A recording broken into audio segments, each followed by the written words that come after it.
नमस्कार दोस्तों, मैं घनश्याम राय आप सभी का न्यूज डंका हिंदी में स्वागत करता हूं। कांग्रेस और सपा के बीच की करवाट अब खुलकर सामने आ गई है। मध्य प्रदेश के विधानसभा चुनाव में दोनों पार्टियों में गठजोड़ नहीं होने की वजह से सपा प्रमुख अखिलेश यादव तिलमिलाए हुए हैं। अखिलेश यादव के तेवर देख लेने वाली लग रही है। उन्होंने कहा भी था कि जैसा व्यवहार कांग्रेस ने सपा नेताओं के साथ किया है, वैसा ही व्यवहार सपा भी उनके साथ करेगी। मीडिया रिपोर्ट में कहा गया है कि अगर सपा इंडिया गठबंधन से बाहर होती है तो वह 2024 के लोकसभा चुनाव में अमेठी और बरेली में कांग्रेस के खिलाफ उतर सकती है। अब सवाल उठ रहा है कि आखिर अखिलेश यादव कांग्रेस से इतना चिढ़े क्यों हैं और क्या वजह है कि अखिलेश यादव मध्य प्रदेश में चुनाव लड़ना चाहते हैं। तो हम इसी मुद्दे पर बात करेंगे।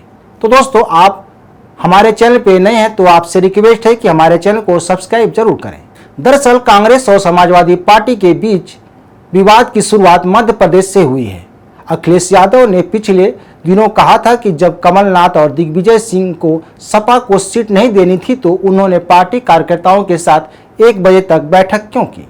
उन्होंने कहा कि अगर कांग्रेस को राज्य स्तर पर गठबंधन नहीं करना था तो पहले बता देते, हम उनके साथ बैठक नहीं करते, हम अपने नेताओं को उनके पास नहीं भेजते और नहीं उनका फोन उठाते। अब मध्य प्रदेश में सपा अपने दम पर चुनाव लड़ रही है। सपा ने मध्य प्रदेश विधानसभा चुनाव में 50 सीटों पर अपने उम्मीदवार उतारने का मन बनाया है। इसमें से 22 उम्मीदवारों की घोषणा कर दी गई है। बाकी के उम्मीदवारों का नाम जल्द ही सपा घोषणा कर सकती है। बताया जा रहा है कि सपा मध्य प्रदेश में बागी नेताओं पर नजर गड़ाए हुए है। बीजेपी और कांग्रेस से टिकट नहीं मिलने पर नाराज नेता सपा के से चुनाव लड़ सकते हैं। कहा जा रहा है कि सपा जाति और धार्मिक समीकरण को देखते हुए अपने उम्मीदवार उतारेगी। अब सवाल यह है कि अखिलेश यादव मध्य प्रदेश में चुनाव लड़ने को इतने आतुर क्यों हैं, इतने उतावले क्यों हैं। तो सपा अपने स्थापना के समय से ही मध्य प्रदेश में चुनाव लड़ रही है, लेकिन उसे कोई खास कामयाबी नहीं मिली है। वहीं कहा जा रहा है कि सपा यूपी से सटे मध्य प्रदेश के बुलंदखंड से आस लगाए हुए है।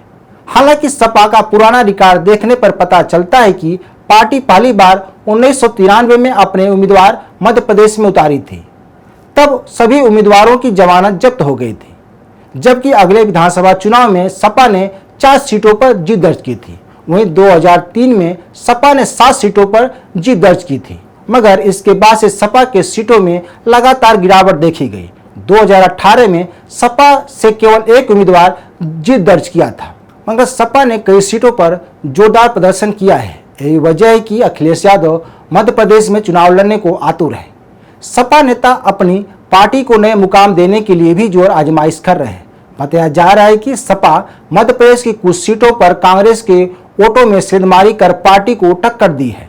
यही वजह रही थी कि 2018 के विधानसभा चुनाव में कांग्रेस 2 सीटों से बहुमत से दूर रही।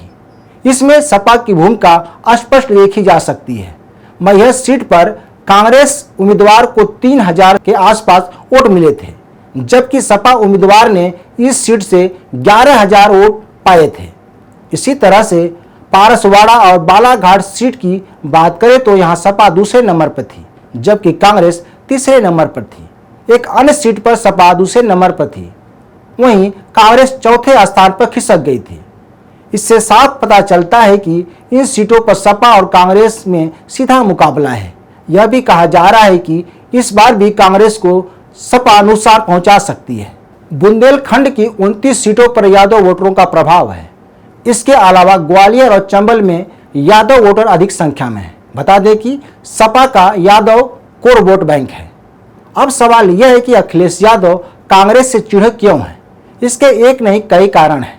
देखा जाए तो अखिलेश यादव पहले से ही कांग्रेस के साथ जाने से कतरा रहे थे, लेकिन नीतीश कुमार और लालू प्रसाद यादव के परिवार की वजह से उन्होंने इस गठबंधन में शामिल हुए। अखिलेश यादव के साथ अरविंद केजरीवाल, ममता बनर्जी और तेलंगाना के मुख्यमंत्री के चंद्रशेखर राव भी साथ थे, जो तीसरे मोर्चे की बात कर रहे थे। लेकिन जब नीतीश कुमार ने कांग्रेस के साथ मिलकर गठबंधन की बात की तो के चंद्रशेखर राव अपना अलग रास्ता बना लिया। शुरू में बीजेपी के खिलाफ तीसरा मोर्चा बनाने की बात के चंद्रशेखर राव ने ही शुरू की थी। के चंद्रशेखर राव उद्धव ठाकरे और नीतीश कुमार से भी मिले थे। दरअसल अखिलेश यादव की पार्टी यूपी में मजबूत है, और कांग्रेस राज्य में निर्जीव अवस्था में पड़ी हुई है। अखिलेश यादव किसी भी कीमत पर यूपी में कांग्रेस को घुसना नहीं देना चाहते हैं। अखिलेश यादव इंडिया गठबंधन में शामिल होने के बाद से उनकी महत्वाकांक्षाएं भी हिलोरे मारने लगी है। अखिलेश यादव चाहते थे कि मध्य प्रदेश में कांग्रेस के साथ गठजोड़ कर यादव बहुल सीटों पर पकड़ बनाई जाए, लेकिन कांग्रेस ने वही किया जो अखिलेश यादव लोकसभा चुनाव में कांग्रेस के साथ करने वाले थे। अब यही फार्मूला सपा भी यूपी में लोकसभा चुनाव के दौरान दोहरा सकती है।